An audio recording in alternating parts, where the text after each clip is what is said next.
Independizarse si eres joven en España es difícil y costoso, sobre todo si quieres irte a una casa tú solo.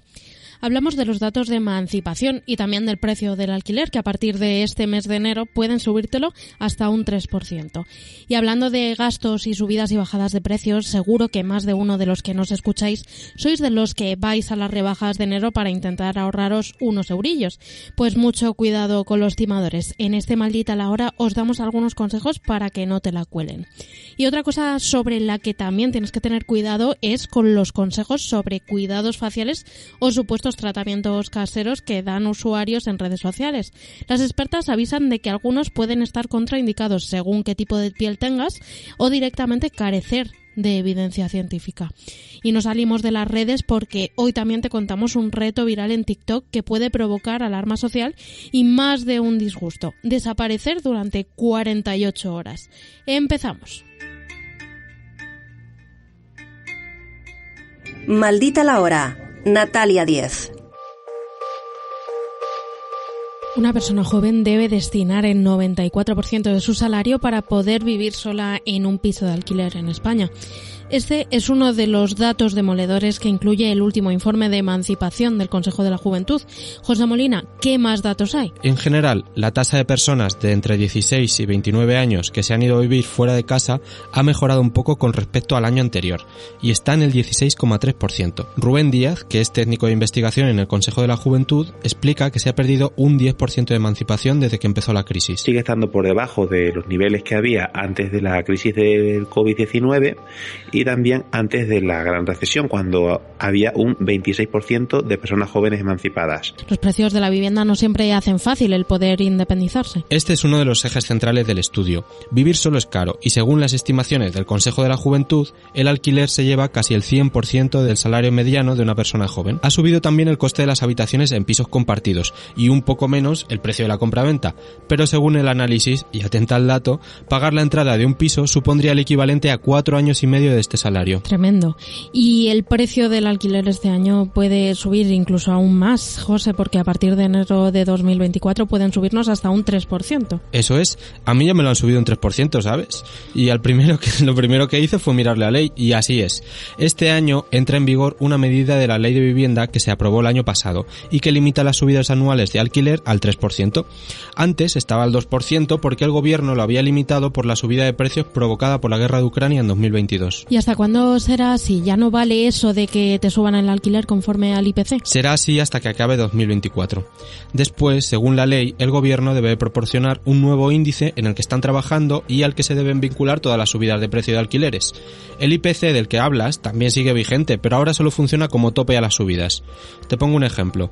Si un mes el IPC ha subido un 2,5%, no te pueden subir el alquiler más de ese 2,5%, pero tampoco nunca más de un 3%, que es el tope para todos los alquileres en este 2024. Vale, vamos a hacer una rutina de skincare básica antiedad. Y esta es una rutina que la puede hacer una persona de 25, 45, 65. No importa. Acabamos de escuchar el inicio de un vídeo sobre cuidado facial o skincare, uno de los tantísimos que circulan por redes sociales como TikTok. Dan consejos, así entre comillas, porque la gran mayoría son usuarios no profesionales y aplicar sus trucos puede ser peligroso. Carmen Martínez, ¿qué dicen las expertas sobre estas supuestas recomendaciones? Nos advierten de que utilizar productos que no son adecuados para nuestro rostro puede causar efectos indeseados, como sequedad, deshidratación o erupciones cutáneas. El problema principal de estos vídeos es que sus protagonistas no explican cómo aplicarse el producto según el fabricante, cuáles son sus componentes o para qué tipo de pieles están recomendados. Efectivamente, y hay que tener mucho cuidado con esto porque varios de los productos más virales incluyen componentes que tienen que aplicarse de una forma concreta, como por ejemplo el retinol. Me quemé la piel utilizando retinol. ¿Qué puedo hacer para que mi piel se acostumbre? Bueno, a mí también me ha pasado, o sea que no estás sola en el mundo. Tengo que decir que el retinol es un principio activo que tiene unos resultados espectaculares, pero es muy puñetero y no es compatible con todo tipo de pieles, y eso es lo primero que tenemos que asumir. Dice que se quemó la piel con ese producto. Casos como este se repiten con otros componentes según el tipo de piel de la persona que se aplique el producto. Es por ello que las expertas recomiendan seguir únicamente los consejos de los profesionales, tanto para evitar dosis equivocadas como para saber cómo almacenar correctamente el producto y conocer las posibles incompatibilidades entre algunos ingredientes que podemos utilizar en nuestra rutina. También en redes sociales es habitual encontrar supuestos remedios o tratamientos caseros, pero cuidado también con esto. Pues según los expertos, la eficacia de estos supuestos estos métodos no está probada y pueden provocar irritaciones en la piel e incluso reacciones alérgicas. Hemos desmentido mitos como, por ejemplo, que aplicar orina sobre la piel ayuda a combatir el acné. Y hablando de mitos y estética, también hemos contrastado algunas cifras sobre operaciones estéticas en España. Según los datos analizados, el 85% de las intervenciones se realizan a mujeres. Y a partir de esos datos, la pregunta es: ¿por qué se operan más? Hay quien dice que las mujeres nos operamos más porque tenemos más partes operables, pero esto no es así. La razón es que existe una mayor presión sociocultural para que las mujeres se preocupen por su aspecto físico. Así lo explica Elena Dapra, psicóloga del Colegio Oficial de la Psicología de Madrid. No tenemos más partes operables, pero sí, socialmente se nos exige más físicamente. De hecho, por ejemplo, no es igual si una mujer tiene canas que si un hombre tiene canas. El hombre es atractivo y la mujer es mayor. Y tampoco podemos afirmar que las mujeres envejecen antes que los hombres.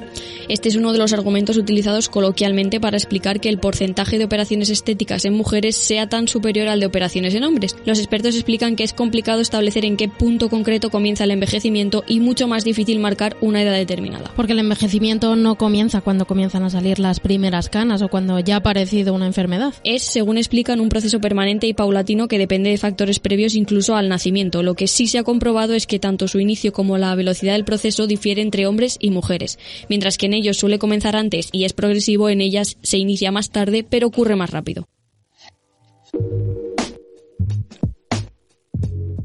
A estas alturas de enero, rara es la tienda que no tiene carteles en su escaparate con una palabra que nos gusta mucho: rebajas. Lo mismo pasa con las tiendas online. Seguro que todos nos hemos topado con esta palabra en anuncios, en redes sociales. Las rebajas de enero llaman a todas las puertas. Pero Luisa Bernal, el problema es que también llaman a todas las puertas los timadores, ¿no? Sí, los timadores adaptan sus engaños para cada ocasión. Para el Black Friday, para las Navidades y ahora para las rebajas de enero. Así que vamos a dar algunos consejos para evitar algún que otro disgusto. Por ejemplo, hay veces que los precios bajos nos ciegan. Si una chaqueta de una marca que te gusta mucho suele estar por encima de los 100 o 200 euros y de pronto te la anuncian por 15, algo huele mal. Esto ha pasado con la marca The North Face, que vende ropa de montaña. Han circulado unos anuncios por Instagram, supuestamente de esta marca, con unos precios excesivamente bajos. Si pinchas en ellos te llevan a una web que no es la página oficial de la marca. Vamos rápido, nos emocionamos con los precios y no nos fijamos bien en la URL. Eso que aparece en la barra de direcciones de arriba, pero es muy importante hacerlo. Luisa, ¿alguna otra estrategia que usen los timadores? También juegan con la urgencia. Dicen que hay unidades limitadas para esa rebaja y claro, hay gente que no se lo piensa dos veces. Por eso, antes de introducir nuestros datos y comprar, hay que mantener la calma y fijarnos en una serie de cosas para comprobar que es una web de fiar. Por ejemplo, todas las páginas deben tener un apartado de aviso legal en el que aparezca información sobre la empresa, como el número de identificación fiscal, la dirección física, los datos de contacto, este tipo de datos.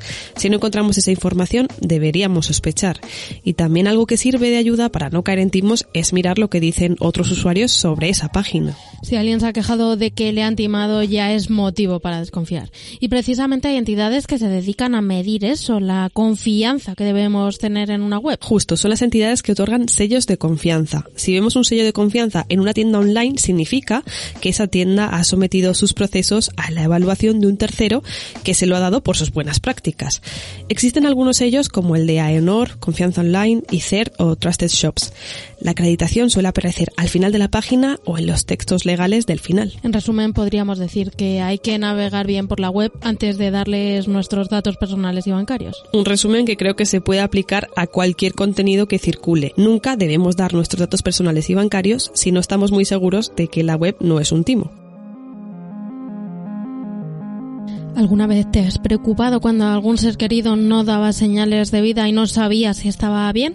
Pues hay quien ha hecho de esta preocupación un reto que además se ha hecho viral en TikTok en los últimos años y que Patricia Ruiz no parece muy buena idea. No es la mejor idea, no, porque este reto consiste en estar en paradero desconocido e incomunicado durante 2 días completos. Según las reglas del reto, el usuario no puede comunicarse con sus familiares, amigos o cualquier otra persona de su entorno durante esas 48 horas. Tampoco tampoco puede revelar dónde está escondido ni hacer ninguna publicación en redes sociales. Así lo explica un TikToker. Cuando digo desaparecer, es literalmente desaparecer por 48 horas. O sea, irse de su casa sin avisarle a sus papás, no ir a la escuela, no publicar nada en redes sociales, ni mantener ningún tipo de contacto con familiares y amigos.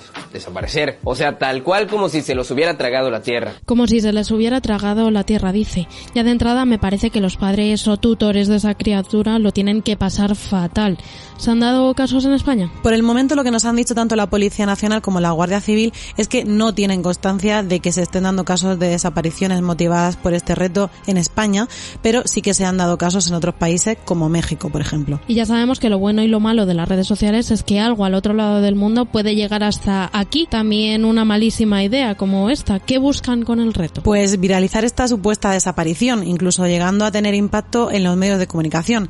Ese sería como el colofón del reto. Si sales en prensa, te lo has pasado. Pero también se pueden ir ganando puntos cuanto más viral es la desaparición, y para medirlo se tienen en cuenta cosas como el número de veces que los padres y amigos tratan de contactar con la persona supuestamente desaparecida, y también cuánto se mueve en redes la foto durante la búsqueda o los intentos de las autoridades para localizar a la persona. Que son comportamientos normales ante una desaparición de un ser querido, como denunciar ante las autoridades, con el gasto de recursos que esto puede suponer al tratarse de una desaparición falsa. Claro, es que las autoridades siempre recomiendan que se denuncie una desaparición cuanto antes. Por eso lo que puede pasar con este reto es que se destinen recursos para la búsqueda de esta persona, que ya sabemos en realidad no lo necesita, y se dejen de emplear en la búsqueda de otra que sí que esté en peligro. Claro, porque los recursos son limitados. Y más allá de esto, es que producen mucho dolor a la gente del entorno del supuesto desaparecido. Lo que nos dicen los expertos es que estos episodios pueden crear brechas de confianza profundas entre quien realiza el reto y sus padres o tutores. Además, está claro la alarma social que genera. También nos han explicado que estos retos podrían estar motivados por una necesidad de los protagonistas de llamar la atención. ¿Cómo evitarlos? Pues la forma no es prohibir las redes sociales, sino mantener conversaciones activas entre padres e hijos sobre qué opinan, qué sienten y hablar de ello.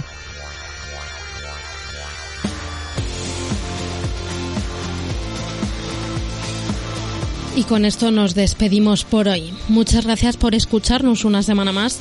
También muchas gracias a mis compañeros de Maldita.es por las investigaciones y gracias a Alejandro Castro Verde por darle forma a este podcast. Hasta pronto.